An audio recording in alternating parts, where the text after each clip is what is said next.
प्रणाम स्वीकार करी और वहाँ सब हमारे पर गोर लगे छे, हमारे प्रणाम स्वीकार करी। सब लोग जे माय बहन हमारा सुने छिए, जे भी बेटी हम सब के घर की परिवार की, आप तो मेरे परिवार की है। बैठे आप सब, बेटा बैठ। मेरा कोई रिश्ता, आप लोग ताली मत बजाइए। सियासत वाली बात हो गई, अब दिल्ली वाली बात मैं करता हूँ। आप सबको पता है कि मेरा और आपका रिश्ता 80 के दशक से, जब मैं बच्चे था, हाई स्कूल में हम पढ़ते थे, बाहर से आने के बाद, चाहे वो बंगाल हो, बांग्लादेश हो, पूर्णिया हो, अररिया हो, किशनगंज हो, कटिहार हो, सीमांचल हो, कोसी हो, मिथिला हो, फिर बिहार, तब झारखंड में था। हम सब लोग हर तरह के रिश्तों में कभी हमने राजनीति नहीं लाई। मेरा आपके साथ जो इमोशंस है, जो फीलिंग है, जो मेरा आई कांटेक्ट है, या मेरा जो आपके साथ जो टच है, ये जो लविंग एटीट्यूड है, या हम आगे से नहीं होगा ना, वो किसी भी धर्म, मजहब, जाति, मैंने कभी किसी दुनिया में किसी भी इंसान से जाति नहीं पूछी। पूरी दुनिया की मदद की, हर घर की मदद की, हर परिवार की मदद करने की कोशिश की, हर गरीबों की मदद करने की कोशिश की। मैंने इंसान को फरिश्ता देखा, अल्लाह के रूप में, ईश्वर के रूप में। मैंने इंसान को कभी भी, आज भी और आने वाले समय में भी, मैं आपसे कोई उम्मीद करता ही नहीं। देखिए, परिस्थितियां हीरो बनाती हैं। वक्त हजरत साहब के इतिहास को आप याद करिए। आप इस्लाम को मानने वाले लोगों में से, आप मोहम्मद साहब के हर तरह के मोहब्बत, उसके विचार, उसके आइन, उसके कर्तव्य, उसका दायित्व, उसका मानवीय मूल्य, उसके जीवन की कृति, उसकी इंसानियत और दुनिया को उन्होंने जो रास्ते दिए, आप बहुत बड़े लेवल पर इनको आप महसूस कीजिए।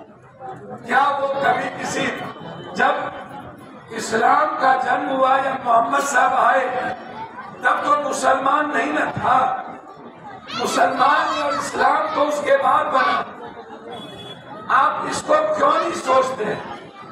या दुनिया में जो लोग इस तरह की बात करता है, कभी कभी मैं हमेशा कहता हूँ, जब कोई कहता है कि पप्पू यादव मुसलमान की बात कुछ ज्यादा कर देता है, जब कोई बात, मैं बार बार कहता हूँ, मैं कोरोना का एक वाक्य आपको बता रहा हूँ।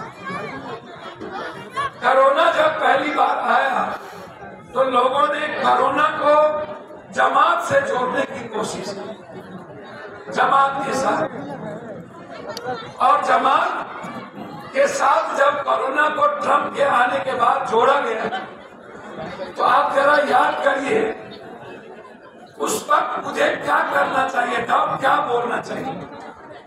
मैंने जब बेबाक तरीके से उस वक्त हमारे जमात के एक खूबसूरत विचार, मैं बार बार कहता हूं कि जमात को जो नहीं समझते, या जमात में काम करने वाले बंदे को जो नहीं जानते, या जमात इस मुल्क के लिए और अपने वतन के लिए क्या करता है, जिसकी खबर यदि नरेंद्र मोदी साहब को नहीं है, तो उनको बात कर लेनी चाहिए अपने शिपा सलार से, कि जमात इस मुल्क में आजादी के बाद पहले से लेकर के आज तक जमात की ताल्लुकात हमारे खून से, हमारे विचारों से, देश के मुल्क के विचारों से क्या है। जमात के नाम पर जिस तरीके से सब्जी दुकान, दूध का दुकान, दवाई का दुकान, लगभग मुल्क में जितने मुसलमान के दुकान थे उनसे दूर कर दिया गया कोरोना के समय, क्योंकि हम घूमने जाते थे, हम एक एक मालने जाते थे, हम जमात गए, हमने बातचीत की। मुझे आश्चर्य हुआ उस वक्त कि भैया क्या आज भी कोई इस बात को बोलने को तैयार नहीं। लोग, जब मैं सेकुलर पार्टी के बारे में सोचता हूँ, राहुल जी के बारे में या कांग्रेस के बारे में अलग बात नहीं करता, लेकिन जब सेकुलर पार्टी के बारे में सोचता हूँ इस मुल्क में, तो मुझे आश्चर्य लगता है कि इस मुल्क का कोई भी नेता दुनिया में, मुसलमान कितना परसेंट है? 18 से 20, और हम कितना परसेंट? 120, 30 करोड़, 120 करोड़, 120 करोड़ में 27% ST SC, 14% इस मुल्क में यादव, लगभग 21% EBC। इस तरह से मैं हमेशा कहता हूं कि कोई भी मुसलमान, पप्पू यादव के गांव में मेरा जात 2000 और एक जाति है जिसकी संख्या 100 है। इस जन्म में वो 100 संख्या वाला जाति पप्पू यादव के कास्ट से लड़ना नहीं चाहे। तालिबान बजाइए, मुल्क में नहीं लड़ता है। मैं जानता हूँ इस दुनिया का मैं टॉपर स्टूडेंट हूँ इस इंडिया, हर सब्जेक्ट में।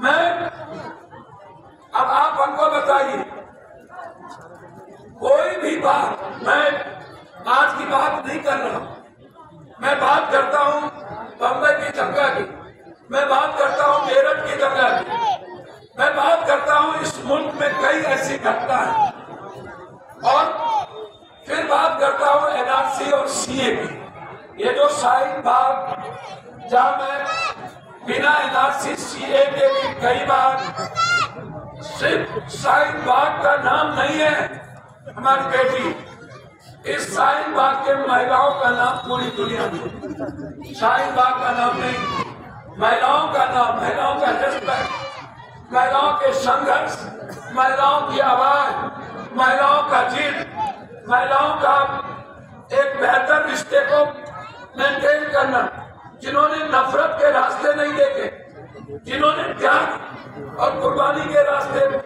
अपने कदम बढ़ाए, उन्होंने मरने की हिम्मत दिखाई, उन्होंने आवाज देने की हिम्मत दिखाई, उन्होंने लड़ने की हिम्मत दिखाई, उन्होंने संघर्ष करने की हिम्मत दिखाई।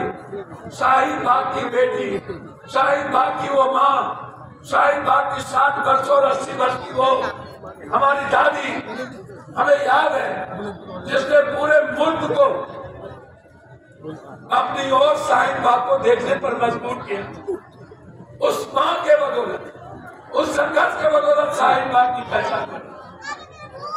आज औरत है इस मुल्क को उसी तरह के, हम आपने बहुत बात कह दी, मुझे कभी कभी आश्चर्य लगता है, मोदी जी को पता है और पप्पू यादव को, हम 100 भी किसी आदमी को चूटी के तरह हम नहीं मार सकते, हम थप्पड़ नहीं मार सकते। सोशल मीडिया के युग में पूरी दुनिया, जहां पर मैं बार बार कहता हूं, आज कल भी मैं एक चर्चा कर रहा था, मोदी जी को नेपाल की फिक्र नहीं, मोदी जी को भूटान की फिक्र नहीं, मोदी जी को बांग्लादेश की फिक्र नहीं, मोदी जी को श्रीलंका की फिक्र नहीं, मोदी जी को म्यांमार की फिक्र नहीं, मोदी जी को ताइवान की फिक्र नहीं, मोदी जी को वियतनाम की फिक्र नहीं। शायद मोदी जी नहीं जानना चाहते। मोदी जी आप हिंदू मुसलमान से निकलिए। मैं कई बार कहा हूं, आप मुल्क के बारे में सोचिए कि भूटान का मिनिस्टर चाइना में 10 दिनों से क्या कर रहा है। आप मुल्क के बारे में सोचिए कि ISI का पूरा टीम चीफ के साथ आज 3 दिनों से श्रीलंका में क्या कर रहा है, बांग्लादेश में क्या कर रहा है। आपको मुल्क की फिक्र नहीं है, मुल्क के 140 करोड़ लोगों की फिक्र नहीं है। आप मोदी जी या किसी भी नेताओं को सिर्फ सत्ता की फिक्र, सिर्फ सियासत की फिक्र, हमारा मुल्क कहाँ जा रहा है, हमारे पास गैस है या नहीं, हम रूस से क्या करते हैं, हम ऊर्जा बनाएंगे कि नहीं, हमारा मुल्क कितना दिन चलेगा, जापान क्या कर रहा है, हांगकांग की तरक्की क्यों हुई, दुनिया हमला क्यों कर रही है, यूरोप क्या चाहता है। हमारे देश के वजीर को कोई मतलब नहीं, हमारे देश के वजीर को सिर्फ नफरत से मतलब। आपसे वो नहीं लड़ेंगे, आपको वो नहीं मारेंगे, आपको वो नहीं काटेंगे, आपसे नफरत पैदा कर रहे हैं आम लोगों के बीच, और उस नफरत के बीच आपको उसका विलन बनाना चाहिए। ये आप सोचिए आपको कैसे मारेगा। दुनिया की सारी जो इस्लामिक कंट्री है, बगैर उसके दुनिया आप उठा के देखो, बिना गल्फ के, बिना इस्लामिक कंट्री के, हम हो या कोई, कौन सा कंट्री है जो दुनिया में तरक्की कर रहा है जिसे इस्लाम कंट्री टाइप। आप एक इतिहास उठा के देखो, जिन लोगों ने उस वक्त, मैंने यही बात कही कि आप मुसलमान से नफरत कराने के लिए एक जमात जैसे चीजों को आपने खड़ा कर दिया। मोदी जी, जब हमारे रॉ को किसी कंट्री से बाहर जाना पड़ता है, यही जमात उसे ताकत देती है, यही जमात हमारे रॉ की मदद इस्लामिक कंट्री में करता है। आप जानते हो ये जमात इंसानियत के लिए क्या करता है, ये जमात मुल्क के संविधान में ला करके मुल्क के इंसानियत, मुल्क की हिफाजत के लिए क्या करता है। लेकिन क्या हुआ उसका, क्या इन्होंने हमारे जमात के नेता को टच कर पाए। मैं आपसे पूछ रहा हूँ, आज तक केस हुआ, आप तक गिरफ्तारी हुई, 3 दिनों के बाद टीवी से हम गायब हो गए थे ना, क्यों? फिर मोदी जी ने नफरत क्यों कर दी, फिर मुसलमानों की दुकानों पर थूक फेंकने पर मजबूर क्यों कर दिया। आपको समझना पड़ेगा।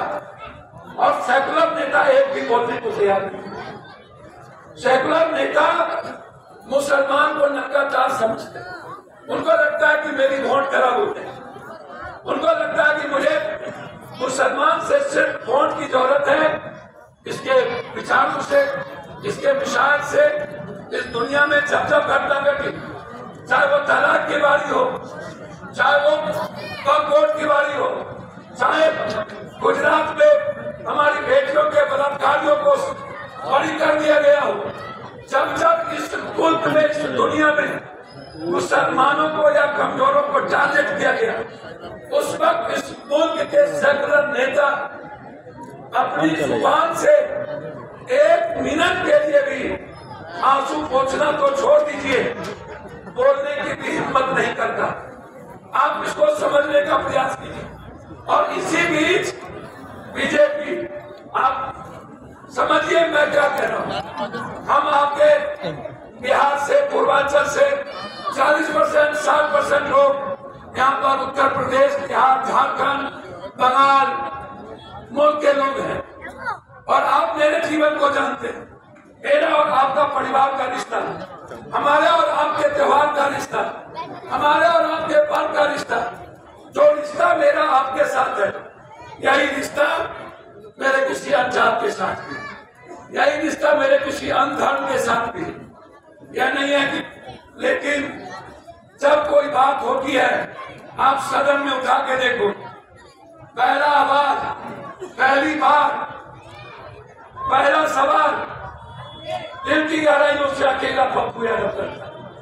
लोकसभा का एक एक सवाल उठा करके आप देखो, आप जब भी किसी गलत विचारों के आप पर हमले होते हैं, मैं उस वक्त ये भूल जाता हूँ कि मैं सियासतदान हूँ या मैं MP हूँ। मुझे लगता है कि यदि मैं इस वक्त इंसानियत की भूमिका में कोई बात ना करूँ तो आने वाला पीढ़ी हमें माफ नहीं करेगा। मैं कई बार ये बात कहता हूँ, मैं दुनिया में कहता हूँ कि भाई मुसलमान हिंदुस्तान में आपसे कभी नहीं लड़ेगा। आप वो यदि कहते हो बच्चे जन्म देते हैं, वो 20 करोड़ होंगे तो हम 150 करोड़ होंगे, वो 30 करोड़ होंगे तो हम 170 करोड़ होंगे, वो 40 करोड़ होंगे तो हम 200 करोड़ होंगे, वो 50 करोड़ होंगे तो हम 250 करोड़ होंगे। इसको समझना पड़ेगा इस मुल्क के नेताओं को और आम आदमी को। ये गलत है।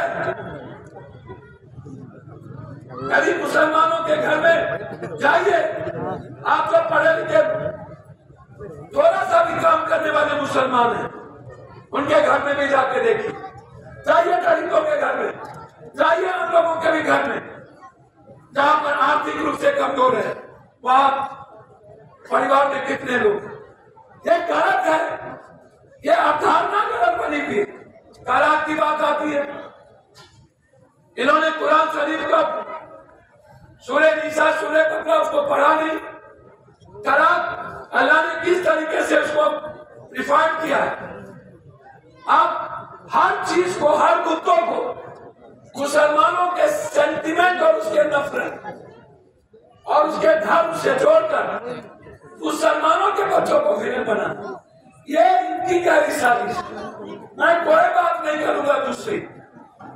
मैं अपने घर में आया हूं और मैं अपने बच्चों के बीच आया कि ये आपसे नफरत पैदा करे। ये दुश्मन आपके नहीं है, ये दुश्मन है दलित के, ये दुश्मन है ओबीसी के, ये दुश्मन है ईबीसी के। पूछो कैसे? इन्होंने सबसे पहले हिंदुस्तान में जब आए, इन्होंने आरक्षण को खत्म, सबसे पहले नौकरी को खत्म की। नौकरी में मुसलमान कितने? आरक्षण आप पर लागू नहीं होता, तो आरक्षण लागू किस पे होता? नफरत आपसे, और मिटाओ दलित को, एसटी एससी को, ईबीसी को। जानते हो क्यों? इसीलिए कि जब तक वो पढ़ लिया या तरक्की कर गया, तो फिर मुसलमानों से लड़ने वालों की तादाद बढ़ जाए। फिर कोई पप्पू यादव नहीं लड़ेंगे, पप्पू झा नहीं लड़ेंगे, पप्पू शर्मा नहीं लड़ेंगे, पप्पू सिंह नहीं लड़ेंगे, पप्पू नुनिया लड़ेंगे, पप्पू चंद्रवंशी लड़ेंगे, पप्पू कहार लड़ेंगे, पप्पू मंडल लड़ेंगे, पप्पू निषाद लड़ेंगे, पप्पू केवट लड़ेंगे, पप्पू पासवान लड़ेंगे, पप्पू जाटव लड़ेंगे, पप्पू राम लड़ेंगे। इसलिए इन्हें तरक्की नहीं होने देना। कौन नहीं होने देना? इनको बता दो कि सिर्फ भगवान है, इन्हें पढ़ना नहीं है, ये हिंदू है। इन्हें अम्बेडकरवादी विचारों पर हमला क्यों है? कारण क्या है कि अम्बेडकरवादी जिस दिन यह मुल्क बन गया, जिस दिन ये दलित अम्बेडकरवादी सोच से ये खून में चले गए, उस दिन इस मुल्क में हिंदू मुसलमान का नफरत नहीं होगा। उस दिन इस मुल्क में झगड़े नहीं होंगे। इनको पता है कि कितनी तादाद है। इन्होंने रेलवे की वैकेंसी बंद कर दी, नौकरी नहीं निकाला। 7,000 भी 11 साल के अंदर वैकेंसी नहीं निकली। 3,065 इन्होंने बैंक की वैकेंसी नहीं निकाली, मात्र 7,000। क्यों? मुसलमान के लिए नहीं, ओबीसी के कारण, ईबीसी के कारण। आप इसको समझिए। आपको इन्हें कैसे लड़ लेंगे? आपसे हम यहाँ लड़ेंगे, पूरी दुनिया खड़ी होगी आपके साथ। जाना है किसी गरीब से लड़ेंगे, पूरी दुनिया खड़ी होगी आपके साथ। आपका कत्लेआम होगा, पूरी दुनिया आवाज उठाएगी। क्या फिलिस्तीन पर जब हमले हुए, सबसे पहले इस मुल्क में पप्पू यादव ने मारा, और दूसरा कोई फिलिस्तीन के पक्ष में सेव ह्यूमैनिटी की बात किया। निहायत एक मर्द पैदा हुआ इस दुनिया में और इस मुल्क में, उसका नाम प्रियंका गांधी है, जिसने बगल में झोला रखा है। कोई मर्द पैदा नहीं हुआ प्रियंका गांधी के नाम, कोई नहीं। जब हम किसी जलसे में ये बात कहते हैं, मैं नहीं जानता हूं क्या लोग वीडियो लेते होंगे, मैं नहीं जानता हूं क्या जलसे में जाते हैं तो वो वायरल होगा, मैं नहीं जानता हूं क्या यदि मैं इस्लाम पर बात करूंगा तो उसको काट के लोग कहेंगे पप्पू यादव इस्लाम बन जाओ, तुम मुसलमान के पैदाइश हो। तुम किसके पैदाइश हो? क्या मैं नहीं जानता? एक बात याद रखिए, गजराज और हाथी की तरह बनिए, कितना भी भौंकता रहे मत हराइए। गजराज कब पूरी हिलाता है? जब उसके सूर में चींटी काटता है जाके, तब थोड़ा सा मुड़ी हिलाता है। इसे पता नहीं है पप्पू यादव के बारे में। मैं कुत्ता के भौंकने का कोई परवाह नहीं करता। वो भूखते भूखते मर जाएगा, पप्पू यादव लड़ते लड़ते मर जाएगा। हम दुनिया में अब ये क्या हमें, इसीलिए मैं आपसे कह रहा हूं कि आप सियासत के लिए ही पैदा नहीं हुए ऐसे। आप इस बात को समझिए, इनके हमले हैं संविधान पर, क्यों? देश के लिए नहीं। इनको लगता है यह संविधान यदि रहा तो अंबेडकर जिंदा रहेगा। अंबेडकर को मारो, अंबेडकर के विचारधारा को मारो, और जिस दिन अंबेडकर की विचारधारा मर जाएगी उस दिन ये सनातन की विचार को खत्म करेगा, एक नई भगवान और हिंदू की आइडियोलॉजी को जन्म देगा। और वो फिर, अभी झारखंड में क्या हुआ, हम 1.5 महीना ये बोला कि तुम्हारी बेटी को उठा के ले जाए, तुम्हारे जमीन छीन लिए जाए। मैं संसार में 40 दिन रहा। इन्होंने रोहिंग्या के बारे में कितनी बात की, कितना रोहिंग्या है आपको पता है किसी को पता है इस दुनिया में? मात्र 17 लाख रोहिंग्या है। मैं कई बार ये बात कहता हूँ, बांग्लादेश मुल्क को इंदिरा गांधी ने भारत के मुल्क का सबसे अच्छा दोस्त बनाया। गोलियां नहीं चली, स्वाभाविक तौर पर, और हिंदुस्तान के सारे व्यापार बांग्लादेश गए। हम अच्छे परिवार बने। बांग्लादेश में नफरत नहीं है, आप इस बात को ख्याल रखो। जो लोग कहते हैं कि माइनॉरिटीज पर हमला है, मैं उनसे पूछना चाहता हूँ, मैं बॉर्डर पे जाके देखा, आपको नहीं पता है कलकत्ता बंगाल का वो इलाका सबसे ज्यादा व्यापार यदि होता है तो बांग्लादेश के कारण। आपको नहीं जानकारी, 80% बीमारी के लिए बांग्लादेश से लोग कलकत्ता और हिंदुस्तान आते हैं। नरेंद्र मोदी जी को कुछ भी पता नहीं है। अगर कोई पढ़ना चाहता है इस मुल्क का नेता, उसे सिर्फ कुर्सी चाहिए, चाहे पीछे बैठे हम हो चाहे आगे बैठे कोई। पप्पू यादव को कुर्सी नहीं चाहिए।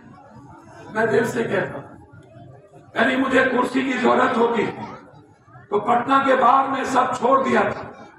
हमारे शरीर में खून सड़ गया था, डॉक्टर ने कहा नहीं बचोगे। मैंने कहा क्यों? बोला आ जाओ, जब तक बात खत्म नहीं हुई ब्लड इंफेक्शन हो गया। हमने पत्नी को नहीं कही, हमने परिवार को नहीं बताया। जब बाढ़ चला गया, हम बीएल कपूर आए, हमने डॉक्टर से पूछा अब बताओ कब मरेंगे? बोला जिंदा हो। मैंने कहा इंसानियत जिंदा है तो पप्पू जिंदा है। मुझे कोरोना में लोगों ने कहा ये मरना तय है। हमने कहा दुनिया मर जाएगी, हम ही तो जिंदा रहेंगे। लोगों ने पूछा क्यों? हमने कहा सबको कोरोना से डर है और हमसे कोरोना को डर है। और मैंने कभी मास्क नहीं लगाया। मैं आपसे सियासत दर की बात नहीं करूंगा, मैं नहीं करूंगा किसी दर की बात। मैं अपने घर में आया हूं, आप भूल जाओ। या जितने लोग पूर्वांचल बिहार और देश के हो, आप मेरा वीडियो देखते हो। मैं 9 महीना घर नहीं गया। 7-7, 8-8 करोड़ का रेमडेसिविर एक दिन हम मुल्क में भेजते थे। इसी दिल्ली में 3 महीना अकेले घूमते रहे। अरविंद केजरीवाल जी के संजय सिंह जी के यहाँ गए पूछना, संजय सिंह जी सुन रहे होंगे। मैंने कहा संजय जी हमको 100 बस चाहिए, हमारे पास पैसे खत्म हो गए। 750 बस हमें बिहार से मंगाने पड़े। हमें कोटा 3 ट्रेन भेजना पड़ा। सारे पैसे नहीं बचे। ले जाने के लिए हम रेलवे मिनिस्टर के यहाँ 7 बार गए। हमने कहा प्लेन चल रहा है तो ट्रेन भी चला दो, पूर्वांचल और दूर के लोगों को पहुंचा दो, ट्रेन बंद कर देना। हमारी नहीं सुनी गई। हम 100 किलोमीटर 80 किलोमीटर पैदल चलते थे। रेलवे के ठिकाना का पानी पीते हुए हमने अपनी बेटी को देखा, अपनी माँ को देखा। 15 दिनों के अंदर सारे ताले लग गए थे। मजदूर के पास खाना नहीं था। 20 दिन के बाद अरविंद जी ने पानी बंद कर दी। 21 दिन के बाद बिजली बंद कर दी और फैक्ट्री के मालिक ने ताले लगा दिए। न खाना, न पानी, न बिजली। लोग मजबूर हो गए 2200 किलोमीटर पैदल चलने के, 1800 किलोमीटर पैदल चलने के लिए। एक भी गरीब के पास खाने के लिए कुछ नहीं था। आप अंदाजा करो। हमसे लोगों ने कहा कि क्या कर रहे हो पप्पू जी? हमको 5 महीना बिना केस के जेल में बंद कर दिया। बोला आप सारे अस्पताल नहीं जा सकते। मैंने कहा सारे अस्पताल को बोल दो 7 लाख और 5 लाख रुपया लेना बंद कर दे। जब तक ये 5 लाख 7 लाख रुपया बंद करेगा नहीं करेगा तब तक हम अस्पताल जाते रहेंगे।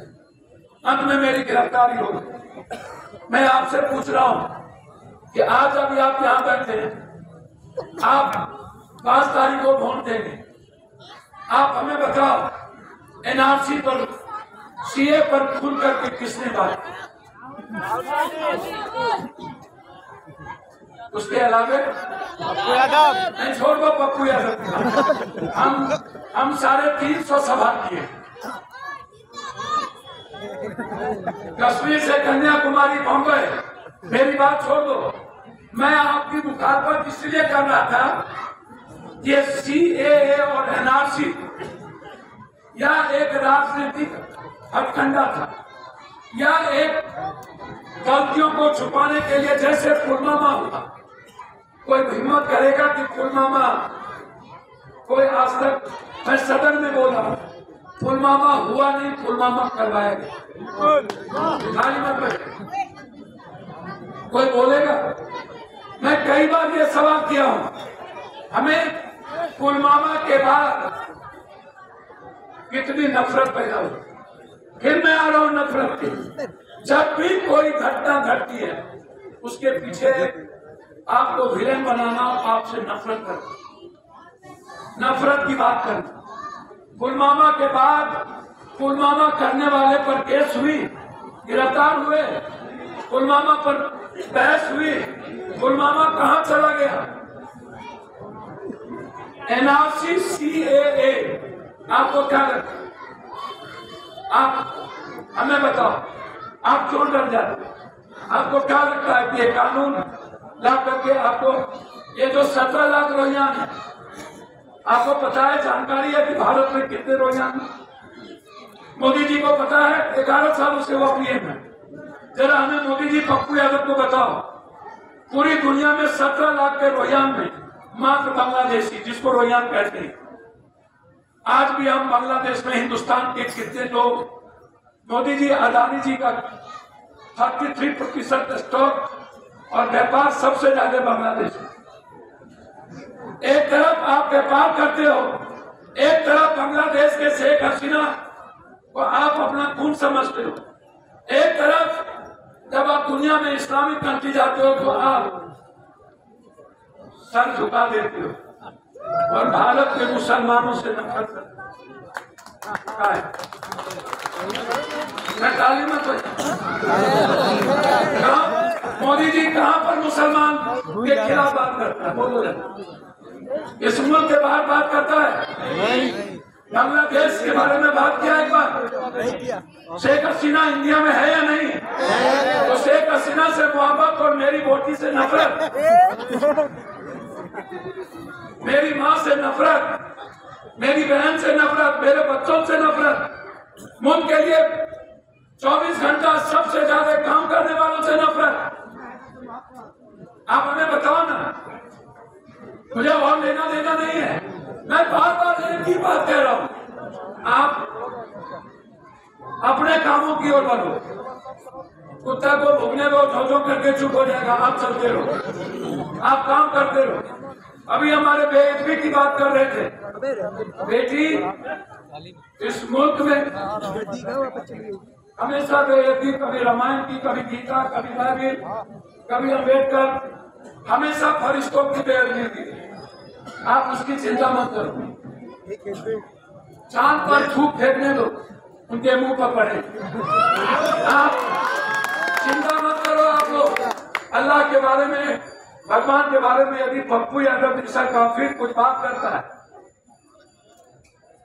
और आप नारे तकबीर अल्लाह अकबर का मतलब समझते हो? नारे तकबीर अल्लाह का मतलब जानते हो ना कि खाली सेंटिमेंट में बोल देना है? जानते हैं? अल्लाह अकबर का मतलब समझते हैं ना? वह इंसानियत के लिए मरने का जज्बा बताता है, मोहब्बत का पैगाम देता है। इसीलिए जब कोई बेअदबी हो तो उसे नमाज पढ़ लो 3 वक्त का, 5 वक्त छुप जाओ। अल्लाह को जो कबूल है उसे करने दो। आप अल्लाह के लिए लड़ने की बात मत करो। अल्लाह इंसानियत के लिए है और हमारा काम अल्लाह के लिए जीने का है। इसीलिए बेअदबी पप्पू यादव को छोड़ दो। अब हमारे जैसे गंदे आदमी गोबर पर घी डालिएगा और शुगर के मुंह से क्या उम्मीद करिएगा इस मुल्क में? इन लोगों की चिंता मत करिए। ऐसे ही बात करके आपको अलग करना चाहता है, आपसे नफरत करवाना चाहता है। ऐसी ही बात करके कि आप ऐसा कुछ भी करो जिससे ये डायरेक्ट आपसे नहीं लड़ सकता है। मुल्क में इतना नफरत पैदा कर दो कि आपके बारे में यह धारणा बन जाए आप हमारे मुल्क के काफिर हो। आप वतन की बात नहीं करते हो, आप भगवान की बात नहीं करते हो, ये आप समझ लो। इसलिए आप घबराइए नहीं। हम आज सिर्फ इतना कहने आए। दंगा हुआ था, याद है आप सबको? मस्जिद को 1-1 लाख रुपया कौन दिया? अकेला पप्पू यादव। कोई नहीं, कोई नेता नहीं। जितने मस्जिद और मंदिर जले थे सबको आप 1-1 लाख जाओ गूगल पर चेक करो। जब एक बेटी को बलात्कार करके जला दिया गया था, अकेला हम वहां पहुंचे। जाइए गुजरात में जब ये घटना घटी थी तो अकेला पप्पू यादव पहुंचे। सब कुछ गूगल पे, सारी चीजें। अब आप वक्त की चिंता कर रहे हो। अब कौन समझाए वक्त के बारे में नरेंद्र भाई मोदी जी को? उन्हें पता ही नहीं है कुछ। वक्त किसी मुसलमान का नहीं है, ना होगा। वक्त अल्लाह के नाम से है। अब ये अल्लाह को भी नहीं बख्शे, भगवान को भी ना बख्शे। और आपको लगता है ये जब अब संभल की बात, संभल में कौन गए? वक्त पर सबसे ज्यादा कौन लड़ा?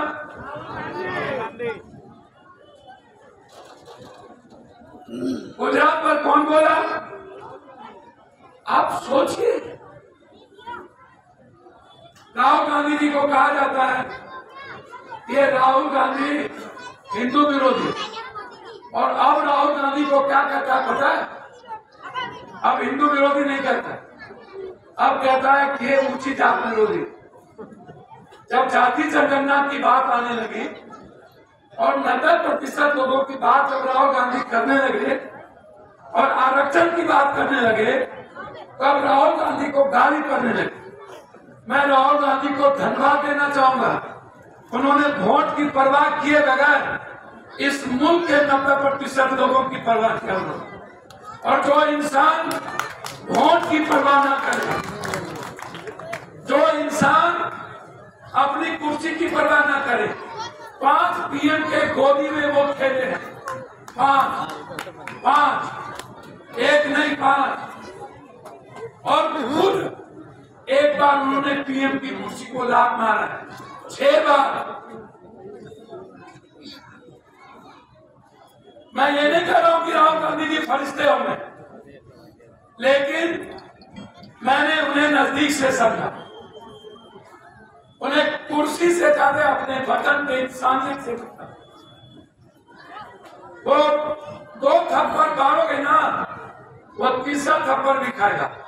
मैं मानता हूं कि प्रियंका जी 1 थप्पड़ भी नहीं खाएगी, मैं जानता हूं, ये सच है। मैंने देखा अंबेडकर जी के मैं साथ था, एक निशिकांत टाइप का लोग है जिसका कोई काम मतलब नहीं है, कोई लेना देना नहीं, वो गुंडा गुंडा कह रहा था, राहुल जी मुड़ी चुका के फिर चुपचाप चला। लेकिन जब एक लेडीज एमपी प्रियंका जी को बैग दी तो पीछे उलट के देखा क्या है, हम साथ थे, बोला किसी ने बैग दी। वो आगे बढ़ी, बोला किसने दिया, बोला कि सांसद ने। उन्होंने कहा बहन ये बैग हमें क्यों दी, मैं तो जानता, बोला। उन्होंने कहा 84 के दंगा को याद दिलाएं, तो उन्होंने कहा कि हमको जानते नहीं और 84 के दंगे। फिर उन्होंने कहा याद दिलाना चाहते। प्रियंका जी ने कहा मेरा नाम प्रियंका गांधी है, हम वो याद दिलाएंगे कि कुछ सोच विदेश में। लेकिन राहुल गांधी जी एक जन्म में नहीं, वो बोलेंगे क्या चाहते हो, बोलो वो क्या, thank you, no no no, thank you thank you thank you, no problem, just go है, गो गो गो गो। लेकिन प्रियंका गांधी नहीं करे। इसीलिए मैंने आपको कहा वो उसका दिल जो है ना बहुत सॉफ्ट है, बहुत साफ है। प्रियंका गांधी जी का दिल बिल्कुल मुल्क की तरह है, और इनका दिल बिल्कुल गीता कुरान, जिसमें सुभाष भी है, भगत भी है, नानक भी है, बुद्ध भी है, कबीर भी है, हजरत भी है, सब है, और वो उसी तरीके से चलता है। इसीलिए जो आपकी बात दिल से करे, जो आपके खुशियों के बारे में सोचे, जो आपके विचारों के बारे में सोचे, जो आप के हर धर्मों के आजादी के बारे में सोचे, वह इंसान अच्छा होता है। और अच्छे इंसान से आप मोहब्बत कीजिए। मैं इतना ही कहने आपसे आया, हाथ साफ मुसलमान या दलित नहीं। ये नरेंद्र मोदी जी 90% भारत के ओबीसी और ईबीसी के विरोधी है। जाति जनगणना के खिलाफ नरेंद्र मोदी जी कोर्ट गए। वो नहीं चाहते हैं कि भारत के सबसे निशान मला, केवट, दुनिया, चंबंसी, कहार, कमार, पासवान, राम, भुइया, डोम ये तरक्की करे। आरक्षण खत्म हो गया, प्राइवेट नौकरी में चले गए हम। प्राइवेट नौकरी में आरक्षण नहीं है, किसी भी दलित एसटी एससी को नौकरी नहीं मिलेगी। इस मुल्क में ओबीसी को नौकरी नहीं मिलेगी। डेली हम लड़ते हैं यूपीएससी बीपीएससी के लिए, हर दिन पप्पू यादव लड़ता है, हर दिन नियोजित और संविदा के लिए लड़ता है। इस मुल्क में, इसी दिल्ली में जब मुखर्जी नगर में गोली चली थी अकेले पप्पू यादव यूपीएससी के हिंदी सेशन के सवाल पर, इस मुल्क में एसएससी की लड़ाई हुई, अकेला पप्पू यादव 3 महीने तक सबने छोड़ दिया। आप बीपीएससी की लड़ाई, आप बिहार के बच्चों की लड़ाई, ये नरेंद्र मोदी जी नहीं लड़े। इसीलिए मैं मुसलमान भाइयों से कहना चाह रहा हूं,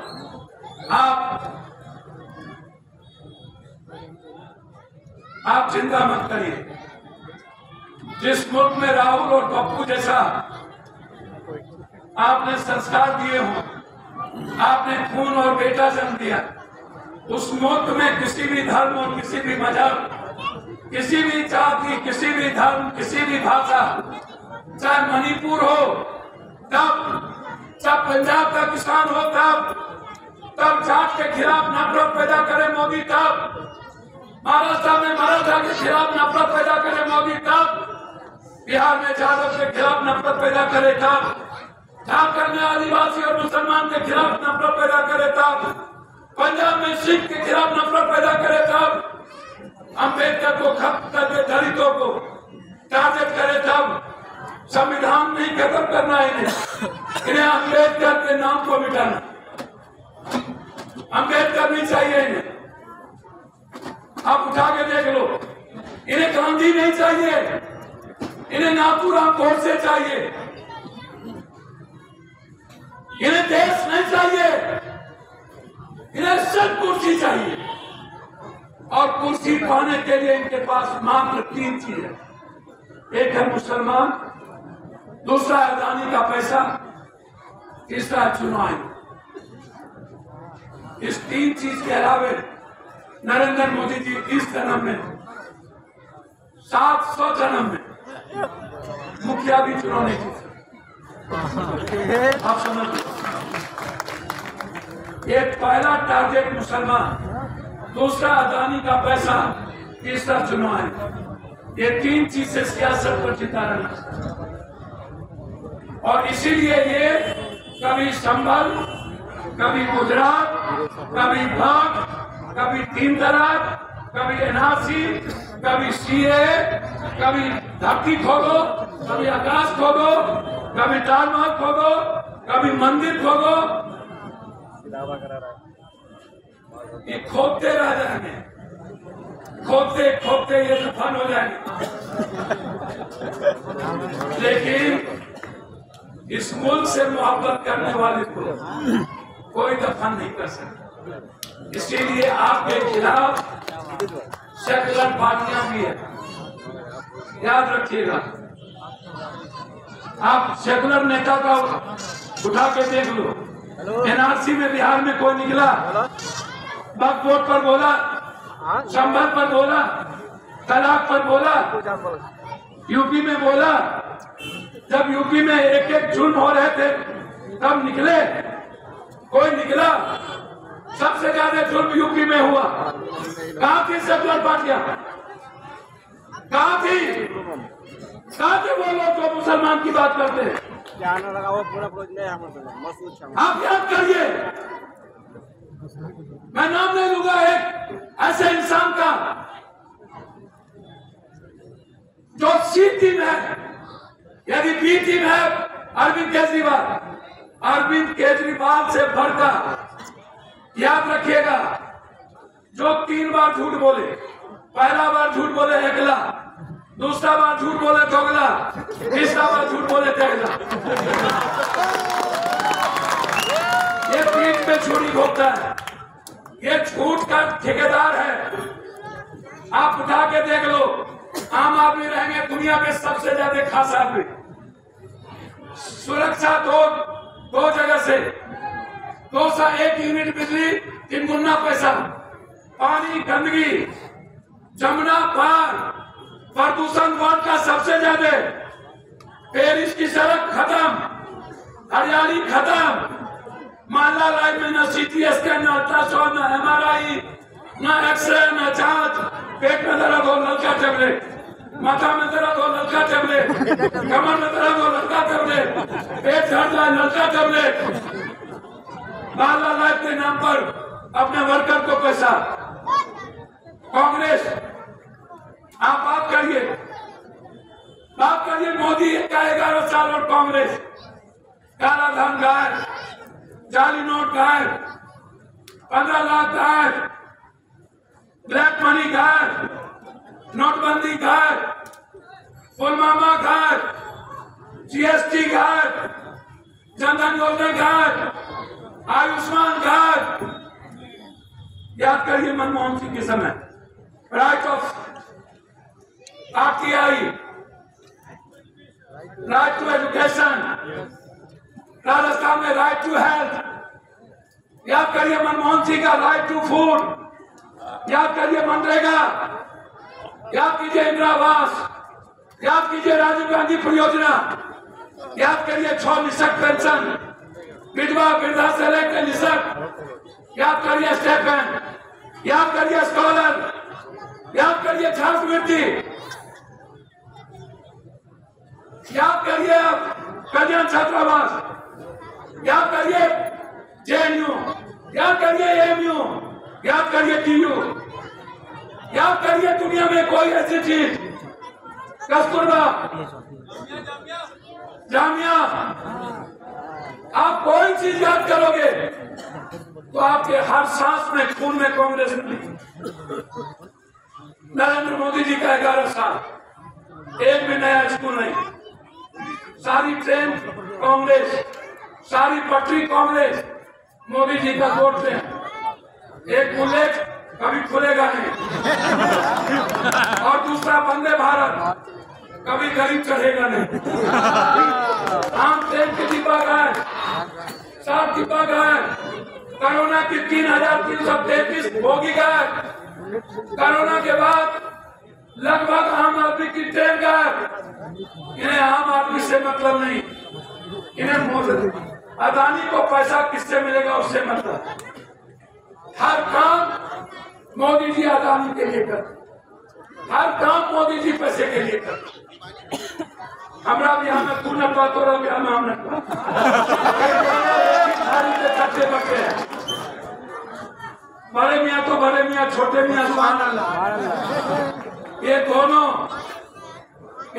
घर का उस्ताद है। 5,000 करोड़ रुपया बजट था दिल्ली का, आपके टैक्स के कारण 37,000 करोड़ हो गया। 37,000 करोड़ में 9,000 करोड़ सिर्फ अरविंद केजरीवाल के झूठ को सजाने के लिए। नरेंद्र मोदी पर लगभग 3,000 करोड़ से ज्यादा, 9,000 करोड़, 30,000 करोड़ से ज्यादा। इसीलिए समझिए, मालाल क्लिनिक गायब, जमुना गायब, प्रदूषण गायब, 200 यूनिट बिजली एक हो गया, किंगुन्ना आपको मिल गया गायब, पानी एक भी झुग्गी झोपड़ी व्यवस्थित नहीं, भ्रष्टाचार आ गया। दुनिया में सबसे ज्यादा राशन कार्ड बनाने जाओ नहीं बनेगा, राशन कार्ड के लिए पैसा दो, कोई काम करो तो पैसा दो, भ्रष्टाचार मिटा दूंगा जी, दुनिया का सबसे भ्रष्टाचारी कटौती में नहा लूंगा जी। इसके लिए 2 चेहरे और एक 10,000 किलोमीटर चलने वाला एक शख्स जो 24 घंटा इस देश के 140 करोड़ लोगों की बात करता है। MSP 1100 किसान मरे, 1100। और जिस मुल्क में 56 इंच का एक व्यक्ति PM हो और 1.5 साल तक मणिपुर की बेटियों के साथ सामूहिक बलात्कार हो, 1.5 साल तक कत्लेआम हो और वो मुल्क मणिपुर की हिफाजत न कर सके, भूटान चाइना के गोद में चला जाए, हमारा मुल्क शून्य पे चला जाए, उस व्यक्ति के बारे में मत सोचिए। बचा अरविंद, तो मैं सिर्फ इतना कहूंगा, आप वोट दे दीजिए। उसको लगेगा कि मुसलमान ना भी किया तब भी हम, आज तो कम आपसे नफरत किया भीतर से, बाद में ये कितना बोलेगा इसका अंदाजा नहीं। ये ख्याल रखते ना, मैं ये बात कहते जा रहा हूँ जो कि उनके मन में बैठा है। इस मुल्क का मुसलमान मेरे साथ नहीं, कांग्रेस के साथ वो कभी भी स्वीकार नहीं करेगा। बहुत काहिल आदमी, ये पढ़ा लिखा जाहिल है। नरेंद्र मोदी जी बिना पढ़ा लिखा जाहिल, दोनों में फर्क यही है। एक जाहिल है जो नहीं पढ़ा है और एक जाहिल है जो पढ़ लिया है। इसीलिए ये नटवर लाल का बाप है, ये ठग है और मैं आपका खून हूँ। मैं एक खून के तरह आया हूँ और मैं हाथ जोड़ने आया हूँ अपनी बेटी के लिए। ये मूलधन है आपका, आसिफ बाबू जो 2 बार विधायक रहे, जो आपके जज्बात से जुड़े हैं, जो आपके पग पग आपकी खून के रिश्तों से भी ज्यादा आपके लिए मोहब्बत और काम किए। ये दोनों मूलधन और हम है सूद में।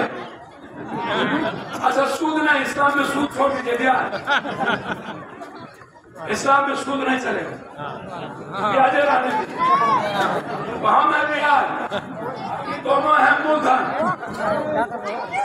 ये क्या करेंगे नहीं जानते हैं। हम यहाँ से कन्याकुमारी तक आपकी खुशियों के लिए जिएंगे, आपको कोई देख ले, सदन में प्रधानमंत्री हो या मुख्यमंत्री, आप पर कोई आंख उठा के देख ले, या तो हम रहेंगे या तो ये लोग रहेंगे। आप बेफिक्र रहिए, कोई भी मर्द, ये नहीं मुसलमान, कोई भी गरीब सदन में आपके पप्पू यादव से बहादुर और मरने की ताकत जितना आपके पप्पू में है उतना इस मुल्क में किसी के भीतर नहीं। एकदम सही बोले आप, एकदम सही बोल रहे हैं। बहुत क्लियर हो, मैंने सिर्फ बताया आपको। कांग्रेस आजादी के पहले, आजादी के बाद 11 साल का मोदी जी कब्रिस्तान, शमशान, ईद, बकरीद, जिन्ना, पाकिस्तान, जब सब थक गया तब सीओ एनआर से सुना।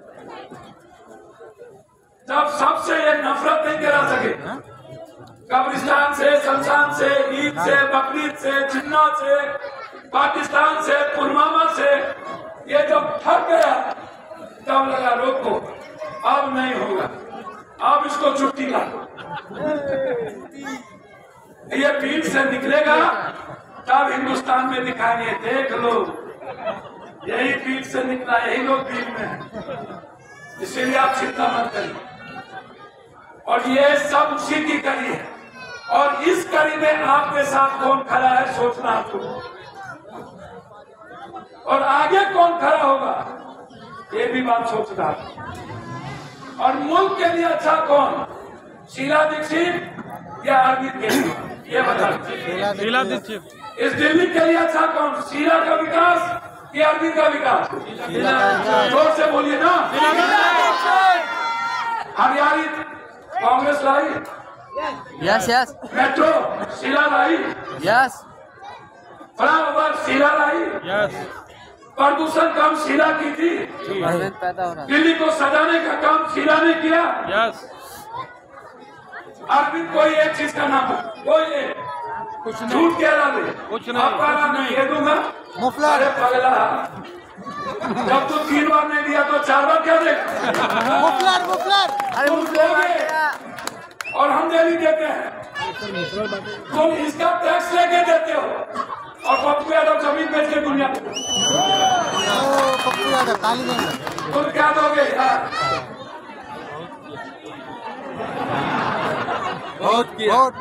एक बोतल फ्री।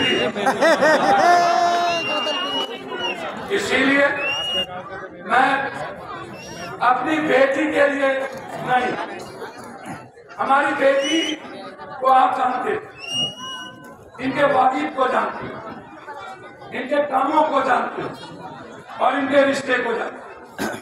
अब मैं एक व्यक्ति का रिश्ता नहीं बोलता, वो कहावत है एक जो सुन लीजिए।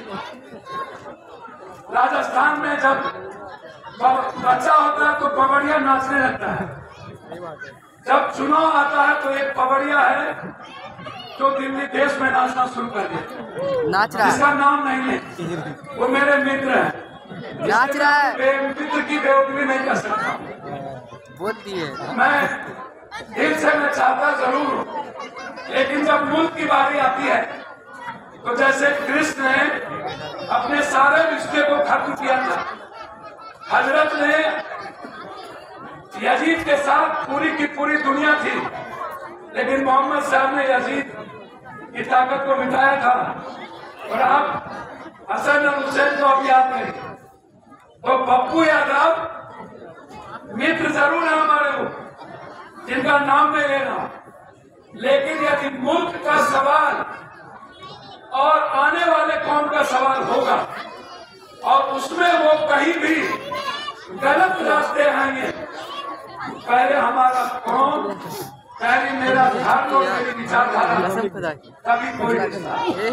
इसीलिए हम आपसे भी कहेंगे, कल हम जिनको तबाह किया है हम लोग मिलकर लड़ेंगे, हम लोग मिलकर मदद करेंगे। लेकिन जब आज मुल्क और दिल्ली बचाने की बारी है तो हाथ के अलावा दूसरा किसी चीज को नहीं देखें। सही बात, बिल्कुल बिल्कुल सही है, सही बात, अरे ठीक बोला कभी बोला जरा, एकदम सही बोला कभी आप, ठीक बात ना, एकदम सही बोला ठीक तने, बोलिए ना हो, हमारी बात अच्छा लग रहा, एकदम सबको कहिए, आपसे ज्यादा मोहब्बत, हमसे ज्यादा कोई पागल आपसे मोहब्बत करने वाला कोई होगा नहीं। दिल से आपको मेरी बिल्कुल नहीं। आपकी बीवी और वालिद जितना मोहब्बत करता है उससे ज्यादा हम करते हैं। सच कहता हूँ, वो भी आपसे मोहब्बत करेंगे कुछ सोच के, कुछ ज्यादा हो गया। लगा हो जाइएगा तो थोड़े देर छोड़ देगा, घर से निकाल देगा, दूसरा बेटा पकड़ लेगा। लेकिन आप हमसे जितना दूर रहिए, वोट किसी को दीजिए, लेकिन सफर मैं ही रहूं। बिहार आप किसी से कर लीजिए, खाली कहिएगा कि पप्पू यादव से मोहब्बत करते हैं, अब बिहार कर लीजिएगा, बिहार में छोड़वा सकते और हम बांधे रह जाए। तो इसीलिए हम मोहब्बत यदि करते हो और आपको लगता हो कि पप्पू आपका खून है, ये हाथ इस देश, संविधान और 90% आम आदमी की रक्षा करेगा। इस मुल्क की इकोनॉमी, इस मुल्क के किसान, इस मुल्क की बेटी जिसको भूषण सिंह ने बर्बाद किया, जिसको सेंगर ने बर्बाद किया, जिसको बीजेपी के एक अध्यक्ष ने सामूहिक बलात्कार किया, अभी एक बेटी को, इस मुल्क की बेटी, इस मुल्क का मजदूर, इस मुल्क की एक एक डेमोक्रेसी यदि सेफ रहेगी सिर्फ हाथ से। इसीलिए यदि आप सभी हाथ उठा के अपने भाई को एक बात जाते जाते कह मोहल्ला लाइफ में, मोहल्ला क्लिनिक में इलाज कराने मत जाइएगा। आपका सारा इलाज 17 बलवंता मेहता लेन, मेरे यहाँ इलाज फ्री होता है ना, सबके लिए खाना है ना, हर गरीबों का इलाज पप्पू यादव के तरफ से फ्री।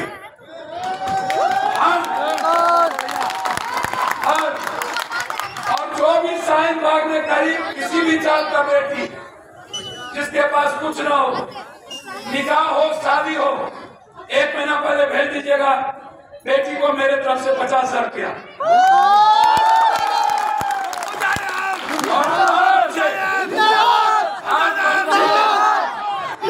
बच्चे को पढ़ने के लिए 50,000 की बात है, घर में पैसे न हो तो सीधा 17 बलवंता जाके पूर्णिया।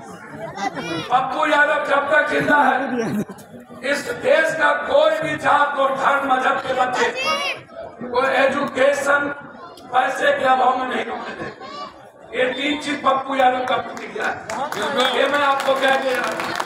इसीलिए दोनों हाथ उठाएंगे तो हम अपनी बेटी को, आसिफ साहब को माला, और अपनी बेटी को मैं अपनी बहन से, नाजा जी से माला पिला दूंगा।